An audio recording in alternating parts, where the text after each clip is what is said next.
পুষ্টি ক্যাম্প। বাংলাদেশের প্রত্যন্ত অঞ্চলের পাহাড়, হাওর ও চরাঞ্চলে বসবাসরত অধিকাংশ মানুষ, বিশেষ করে নারী ও শিশুরা অন্যান্য এলাকার তুলনায় বেশি অপুষ্টির শিকার। হাওর অধ্যুষিত নেত্রকোনার মোহনগঞ্জ ও সিরাজগঞ্জ সদর উপজেলার চরাঞ্চলের মোট ৬৫টি গ্রামে নিউট্রিশন স্মার্ট ভিলেজ প্রকল্পের মাধ্যমে পুষ্টি ক্যাম্প শুরু করা হয়। বেসরকারি উন্নয়ন সংস্থা friends in village development Bangladesh FIVDB'র উদ্যোগে বাস্তবায়িত এ প্রকল্পে অর্থায়ন ও কারিগরি সহযোগিতা করেছেন জার্মান কোঅপারেশন ও ওয়েল্ট হাঙ্গার হিলফি। পুষ্টি ক্যাম্প হল অপুষ্টির শিকার শিশুদের জন্য গ্রাম বা এলাকা ভিত্তিক ব্যবস্থাপনা। এখানে মায়েরা বা যত্নকারীরা স্বতঃস্ফূর্ত অংশগ্রহণের মাধ্যমে শিশুর পুষ্টির বিষয় ইতিবাচক নানা পরিবর্তনের সম্ভাবনা তৈরি করেন।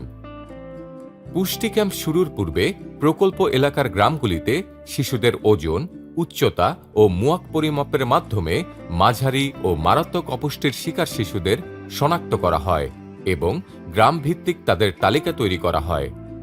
প্রাপ্ত মারাত্মক অপুষ্টির শিকার শিশুদের উন্নত চিকিৎসার জন্য স্থানীয় কমিউনিটি ক্লিনিক, উপজেলা হাসপাতালে রেফার করা হয় এবং মাঝারি অপুষ্টির শিকার শিশুদের নিয়ে গ্রাম পর্যায়ে 15 দিন ব্যাপী পুষ্টি ক্যাম্পের আয়োজন করা হয়।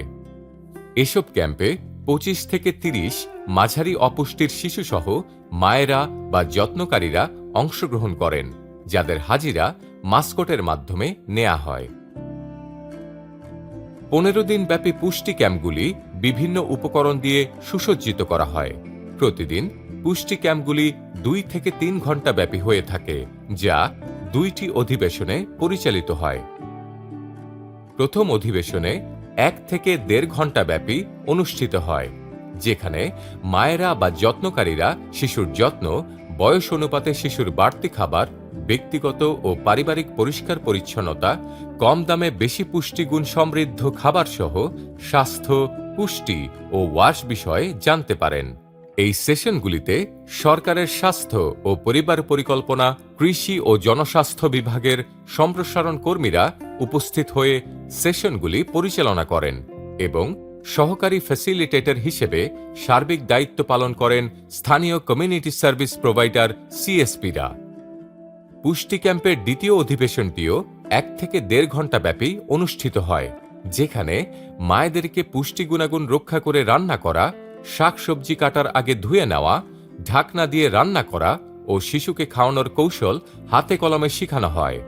এভাবে 15 দিন ব্যাপী পুষ্টি ক্যাম্পে 12 ধরনের পুষ্টিকর রেসিপি রান্না করার কৌশল শেখানো হয়। পুষ্টি ক্যাম্পে আগত শিশুদের প্রথম দিন, সপ্তম দিন ও 15তম দিনে ওজন নেওয়া হয়। 15তম দিনে প্রাপ্ত শিশুর ওজন থেকে প্রথম দিনের ওজনের পার্থক্য নিরূপণের মাধ্যমে শিশুর শারীরিক অবস্থার প্রকৃত চিত্র উপস্থিত মায়েদের, যত্নকারীদের মাঝে ক্যাম্পের শেষ দিনে উপস্থাপন করা হয়। 15 দিনব্যাপী পুষ্টি ক্যাম্প শেষে মায়েরা অর্জিত জ্ঞান বাড়ি পর্যায়ে মায়েরা কতটুকু অনুশীলন করেছেন তার কমিউনিটি সার্ভিস প্রোভাইডাররা বাড়ি পরিদর্শনের মাধ্যমে ফলো আপ করেন ও প্রয়োজনীয় পরামর্শ প্রদান করেন। এর পাশাপাশি শিশুর ওজন নেন এবং GMP কার্ড পূরণ করার মাধ্যমে ওজন রেখার তাৎপর্য ও ব্যাখ্যা করেন। ক্যাম্পে অর্জিত জ্ঞানসমূহ মায়েরা, যত্নকারীরা বাড়ি পর্যায়ে অনুশীলনের মাধ্যমে শিশুদের পুষ্টির অবস্থার উন্নয়ন হচ্ছে। পাশাপাশি চলমান করোনা মহামারী খাদ্য উৎপাদনে নানা প্রতিবন্ধকতা সৃষ্টির সাথে ব্যাপকভাবে বাড়িয়েছে পুষ্টির ঘাটতি। দুর্যোগকালীন এই পরিস্থিতির ক্ষেত্রে অপুষ্টির শিকার শিশুদের পূর্বের স্বাভাবিক অবস্থায় ফিরিয়ে আনার ক্ষেত্রে পুষ্টি ক্যাম্প ব্যাপক ভূমিকা রাখছে। হাওর ও চরাঞ্চলের প্রত্যন্ত গ্রাম এলাকায় অপুষ্টি প্রতিরোধের ক্ষেত্রে বিশেষভাবে ভূমিকা পালন করছে FIVDB'র কর্তৃক বাস্তবায়িত এই পুষ্টি ক্যাম্প। আমি মানদরবাড়ি পুষ্টি দলের এক সভাপতি। FIVD'র কাছ থেকে আমরা অনেক কিছু শিখছি। আমার প্রথম বাচ্চার সময় আর কি 4 মাস যখন হয়েছিল PLA মিটিংয়ে আইসা মানে আমার পুষ্টি বিষয়ক যেগুলা খাবার খেতে হবে, চেকআপে যেতে হবে, এগুলো আমি শিখতে পারছি।